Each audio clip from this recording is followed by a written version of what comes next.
శివుడి గురించి మీకు తెలియని 5 నిజాలు చెప్తున్నాను వినండి. 1. రుద్రాక్ష. రుద్ర అంటే శివుడు, అక్ష అంటే కన్నీళ్లు. శివుడి కన్నీటి నుండి పుట్టిందే రుద్రాక్ష.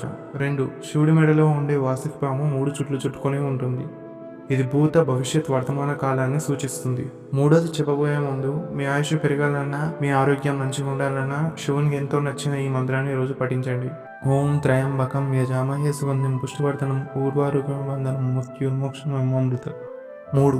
శివుడికి వాహనమైన నంది కైలాసానికి ద్వారపాలకుడు. దేవతలు ఎవరైనా శివుడి దగ్గరికి వెళ్ళాలంటే ముందుగా నంది అనుమతి తీసుకోవాలి. నందికి చెప్తే శివుడికి చెబుతాడు అని భక్తులు తమ కోరికలను నంది చెవిలో చెబుతూ ఉంటారు. 4. శివుడి ఆయుధం త్రిశూలం. త్రిశూలానికి ఉండే 3 కోణాలు కోరిక, చర్య, జ్ఞానాన్ని సూచిస్తాయి. 5. శివుడి 2 కళ్ళు ఆ సూర్యచంద్రులు. ఒకసారి శివుడు ధ్యానముద్రలో ఉన్నప్పుడు పార్వతీదేవి సరదాగా ఆయన కళ్ళు మూసింది. దాంతో లోకమంతా చీకటి కమ్ముకుంది. వెంటనే శివుడి శక్తి అంతా అగ్నిగా మారి 3వ కన్ను ఏర్పడింది. కంటెంట్ నచ్చితే హర హర మహాదేవ్ అని కామెంట్ చేసి ఈ వీడియోని లైక్ చేయండి.